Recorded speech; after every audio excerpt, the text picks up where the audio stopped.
네. 그래도 근데 이 코로나 상황에서 좀 휴가 갈 사람들은 또 가고 휴가철은 다가오잖아요. 네. 또 이런 부분에 가신 대해서는 분들은 우리 변호사님이 잘 아시니까 네. 좀 인별그램에서 좀 가장 핫한 좀 강원도 관광지들 어느 곳들이 있을까요? 일단 뭐 아까 방금 말씀드렸던 강릉에서 또 이제 뭐 영화 촬영했다든지 뭐 이제 유명 가수나 뭐 이렇게 배우들이 와서 촬영했다는 곳 이제 핫하고 근데 그런 것도 가지만 저도 사실 오늘부터 휴가거든요. 저도 휴가예요. 네. 휴가인데도 지금 여기 나와서. 네, 저요. 근데 네. 많은 분들이 휴가 계획을 못 세웠어요. 그렇죠. 저도 그렇고 저는 이제 항상 이제 친구들이랑 이제 지인들이랑 같이 해외 여행 가면서 그렇죠. 휴가를 즐기고 비행기를 타야지만 뭔가 이제 아 휴가다.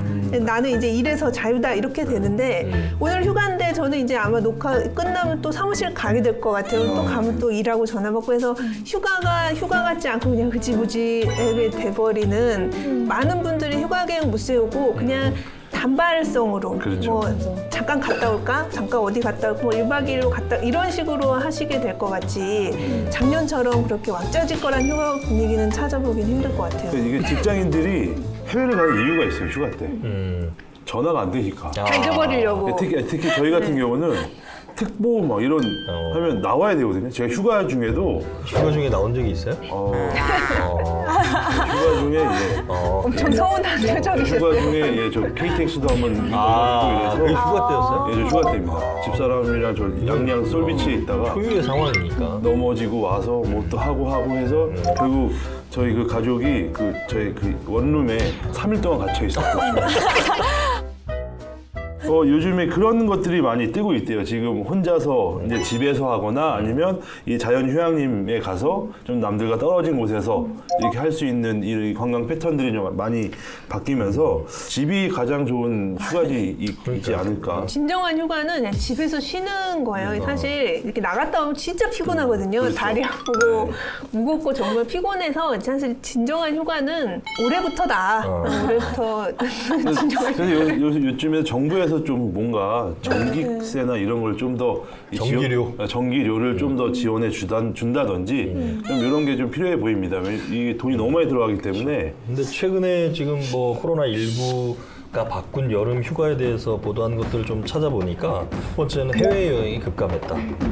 이게 그러면서 자연스럽게 국내 여행으로 돌아서는데 과거하고 좀 다르답니다. 국내 여행을 과거에는 주말에다가 뭐 금요일이나 이렇게 껴서 한 2박 3일 정도를 갔는데 최근에는 여행 기간이 길어지는 패턴들은 좀 있다는 거예요. 국내 여행을 가더라도 한 곳에서 한 4일 정도 머무르는 뭐 자기 차를 이용해서 사람 없는 곳에서 뭐 펜션이라든지 아니면 캠핑이라든지 사람들하고 가급적이면 마주치지 않고 호젓하게 즐기는 뭐 그래서 우스갯소리로 뭐 코로나가 죽어가는 캠핑 산업을 살렸다. 업계에서는 뭐 이런 얘기까지 지금 나온다고 하고요. 그다음에 또 7월 말 8월 초 우리 왜 7말 8초 이게 이제 피서 극성수기라고 얘기하잖아요. 올해부터는 좀 분산이 많이 됐다는 거예요. 그러니까 그렇죠. 7말 8초가 아니라 뭐 6월이나 5월에 미리 휴가를 갔다 온 사람들 또 아니면 아예 여름 지나고 나서 뭐 9월이나 뭐 10월에 또 휴가를 가는 패턴 뭐 이런 것들이 좀 올여름 코로나19가 바꾼 여름 휴가의 형태 이렇게 얘기를 하네요. 그리고 또 요즘은 이렇게 안전하기만 하면은 비싸도 별로 신경 쓰지 않는 그런 문화까지 좀 생기는 것 같아요. 예를 들어서 어떤 게 그래서 있어요? 풀빌라 이렇게 개인용 엄청 많이 프라이빗한 들었어요. 수영장이 있는 이제 펜션이라든지 고급 리조트 같은 경우에는 정말 뭐 1박에 뭐 거의 100만 원 가까이 가는데도 거기서 또 그렇게 사진들을 찍어가지고 이렇게 또 올리는 욕심이 그래서 조금 그 홈캉스도 그렇고 이런 풀빌라 빌려서 휴가 보내는 것도 그렇고 휴가 비용은 굉장히 그렇죠. 높아졌어요. 올라갔어요. 그래도 이제 비행기표 뭐 이런 여러 가지 비용을 고려하면 간다는 거죠. 해외여행 갈 돈 네. 그렇죠. 어차피 내가 좀 준비해 놨으니까 이거 가지고 조금 여유 있게 그래서 뭐 제주도에 엄청 비싼 뭐 하룻밤에 수백만 원 하는 이런 것들이 예약이 꽉 찼답니다.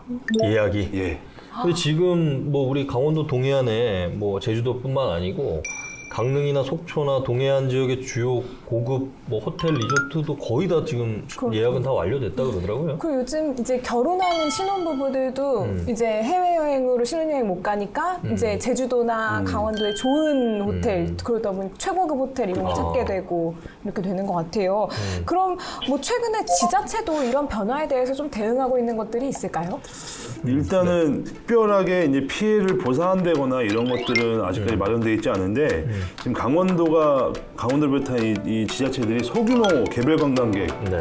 예전에는 단체 해외 외국인 관광객을 유치했다면 이제는 소규모 개별 관광객 유치에 좀 총력을 기울이는 모습입니다. 그래서 뭐 얼마 전에 그 여행사 대상 관광 설명회를 강원도가 주최하는 이 관광 설명회를 부산 경남 지역에서 진행을 했고요. 그러니까 거기에 이제 그 지금 김해에서 양양공항간 이제 그 노선이 생기면서 이 부산 경남에 가서 세일즈를 한 거죠.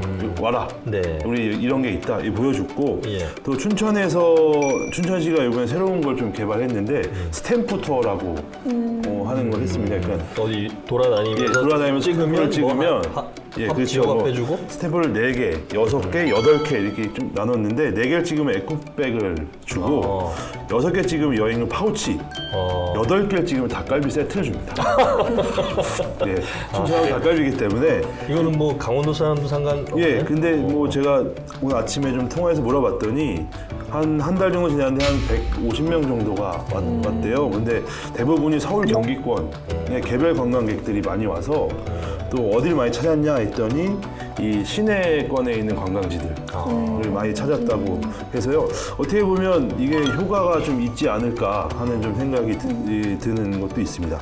그런가 하면 또 속초가 뭐 스마트 관광으로 선정이 됐다는 이야기도 있더라고요. 네. 아직 선정은 아니고 네. 후보지에 선정이 된 거고. 후보지로. 예. 네. 스마트 관광 예전에 속초에 가면은 저 포켓몬 네네네. 포켓몬. 이게 한창에 속초만 된다 그래서 네네.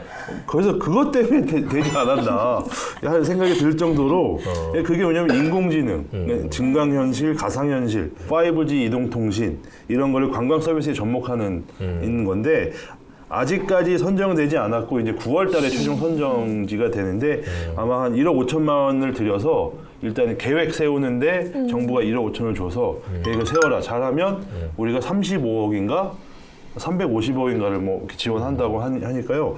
아마 잘 되면 이 포켓몬고에 이은 또 다른 뭔가 나오지 않을까. 근데 저는 이제 이 지금의 그 여행의 어떤 주제 중에 하나는 감성 플러스 이거를 효과적으로 SNS에 얼마나 전달을 할 수 있느냐. 여기가 포인트가 있는 것 같아요. 그러니까 이걸 적극적으로 나하고 관계돼 있는 사람들한테 뭔가 노출시키는 데에 극대화가 돼 있는 것 같아요. 그러니까 그 관광 정책이라는 것도 이런 흐름에 맞춰야 되는 거죠. 그러니까 관광객들이 뭘 원하느냐. 사실은 서프 비치도 양양군이나 강원도 전혀 의도한 게 아니에요. 서핑하는 사람들이 찾아낸 거예요. 그리고 아까 얘기했던 그런 뭐 뮤직비디오에 나온 곳이나 드라마에 나온 촬영지도 같은 그러니까 그런 관광객들에게 어필할 수 있는 정책들 그리고 대중교통 체계를 좀 더 그 사람들이 편하게 갈 수 있게끔 아니면 게스트하우스나 이런 아주 고급 숙박업소가 아니라 그냥 그 좀 저렴한 가격에 뭐 깔끔하고 안전하게 좀 보낼 수 있는 이런 것들이 필요하지 않나요? 그러니까 앞으로 이제 코로나 이후에 그런 것들이 더 많아지고 이렇지 않을까 뭐 이런 생각이 좀 들어요. 네.